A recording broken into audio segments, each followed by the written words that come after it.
بسم اللہ الرحمن الرحیم۔ السلام علیکم۔ مزمل انفو میں خوش آمدید۔ یہ میرے والد کی داستان حیات ہے۔ ہم زمیندار لوگ ہیں۔ میرے دادا نے کافی زمین چھوڑی تھی جس کا تنہا وارث میرا باپ بنا، کیونکہ دادا کی صرف ایک ہی اولاد نرینہ تھی۔ باقی اولادیں جو لونڈیوں باندیوں سے ہوئی، اس کو وراثت میں کوئی حصہ نہیں ملا۔ میرے والد کی شادی دادا جان نے 15 سال کی عمر میں کر دی تھی۔ اس وقت وہ صاحب شادی کے مفہوم سے بھی آشنا نہیں تھے۔ میرے والدہ میرے والد سے عمر میں تقریباً 10 سال بڑی تھیں۔ جب میرے بابا جان جیون ساتھی کے تصور سے آگاہ ہوئے تو والدہ ڈھلتی عمر کے کنارے پہنچ چکی تھی۔ ہم 2 بھائی اور ایک بہن تھے۔ دولت کی کوئی کمی نہ تھی، لہٰذا ہماری پرورش بہت ناز و نام سے ہوئی تھی۔ گھر بھی بظاہر پرسکون نظر آتا تھا۔ میری والدہ شریف الطبع خاتون تھی۔ انہوں نے کبھی والد صاحب سے جھگڑا نہ کیا اور نہ ہی ان کی غیر معقول قسم کی سرگرمیوں پر روک ٹوک رکھی۔ یہ وجہ تھی کہ دونوں کا وقت اچھا گزر رہا تھا۔ امی جان کی قربانیوں کو مد نظر رکھتے ہوئے بابا جان نے دوسری شادی بھی نہ کی، یہاں تک کہ ہم تینوں بچے جوان ہو گئے۔ ان دنوں میں 18 سال کے اور میرا بڑا بھائی 20 سال کا تھا۔ جب یہ واقعہ ہوا، ہمارے گاؤں سے کچھ میل دور ایک قبیلہ آباد تھا۔ ہم ان لوگوں کو زیادہ نہیں جانتے تھے، بس انہوں نے ہمارا اور ہم نے ان کا نام ہی سن رکھا تھا۔ اس قبیلے میں ایک شادی ہوئی تو میرے بابا جان کو دعوت ملی۔ یہ دعوت انہوں نے بابا جان کو اس لیے بھجوا دی تھی کہ وہ علاقے کے معزز لوگوں میں شمار ہوتے تھے۔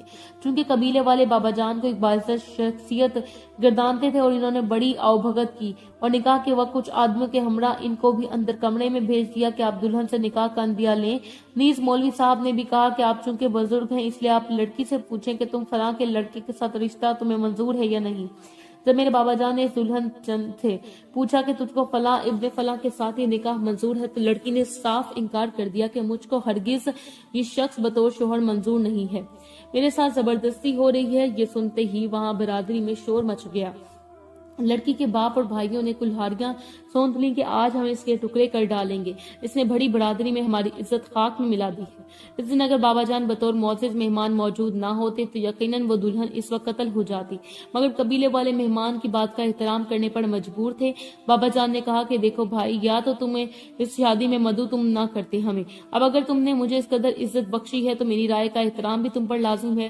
تم لڑکی کو قتل نہیں کرو گے، میں اس لڑکی کی جان کی امان چاہتا ہوں، باقی جو شرط تم رکھو گے وہ مجھے منظور ہے۔ کچھ مردوں نے شور مچایا کہ نہیں، ایسا نہیں ہو سکتا، ہم ایسی عورت کی زندگی کی امان نہیں دے سکتے جو اس قدر بے حیا ہے، اس کا قتل کیا جانا ہی ٹھیک ہے تاکہ آئندہ کوئی عورت اس قسم کی جرات دوبارہ نہ کر سکے۔ لڑکے والے خاص طور پر اس بات پر مصر تھے کہ دلہن چندہ کے بھائی اس کو فوراً قتل کر کے خود تھانے میں پیش ہو جائیں۔ دلہن کے باپ نے کہا غیرت مند کے لیے پھانسی کا پھندا شجاعت کا نشان ہوتا ہے، کم از کم برادری اور قبیلے والے تو ایسے مردوں پر فخر کرتے ہیں، باقی قانون کیا کہتا ہے اس کی ہم کو پرواہ نہیں۔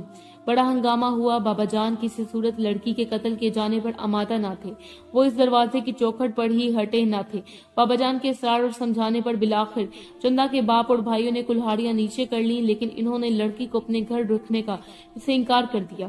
بابا جان نے لڑکی کی جان بخشی کے عوض اپنے پلے سے تاوان کی رقم دی جو انہوں نے برادری کے مشورے سے طے کی تھی اور ادا کر دی، اور چندہ کو اپنے گھر لے آئے۔ چندہ بڑی خوبصورت تھی، وہ اندھیرے کمرے میں بیٹھی تو اس کا چہرہ ایسا چمکتا تھا کہ جیسے تاریکی میں دیے کی لو۔ جب وہ بابا جان کے ساتھ گھر آئی تو اس کو دیکھ کر ہم سب کی آنکھیں چکا چوند ہو گئیں۔ میری بہن اس کو دیکھ کر بہت خوش ہوئی کہ گھر میں اس کی ہم عمر آ گئی تھی، مگر ماں کا رنگ چندہ پر نظر پڑتے ہی سنبھلا گیا اور وہ دل پر ہاتھ رکھ کر جہاں کھڑی تھی وہیں بیٹھ گئی۔ مردہ آواز میں اتنا پوچھا کہ یہ کون چھوکڑی ہے؟ بابا جان نے جواب دیا شہزادی رنج نہ کیا کر، تو 2 دن کی مہمان ہے، آج یہاں رہے گی، صبح ہوتے ہی چلی جائے گی۔ لیکن صبح ہوتے ہی بابا جان نے 16 سال کی روپ متی سے نکاح کر دیا اور میری ماں ان کے دل سے ایسے اتر گئی جیسے کوئی اپنے تن سے میلے کپڑے اتار کر پھڑے پھینک دیتا ہے۔ بابا جان اگر ذرا ہوش مندی سے کام لے تو نوبت یہاں تک نہ پہنچتی، وہ چندہ کو اس مقام پر رکھتے اور جو مقام اس گھر میں میری ماں کا تھا انہیں اس پر رہنے دیتے۔ مگر چندہ کے حسن کا افسوس یہ تھا کہ وہ سر چڑھ کر بولنے لگا۔ بابا جان کو سوائے اس کے کوئی اور نظر نہ آتا تھا، جیسا وہ کہتی تھی وہ آنکھ بند کر کے مان لیتے تھے۔ اب گھر کی مہارانی میری ماں نہیں بلکہ چندہ تھی، میری ماں کی حیثیت اس کے سامنے نوکرانی جیسی ہو چکی تھی۔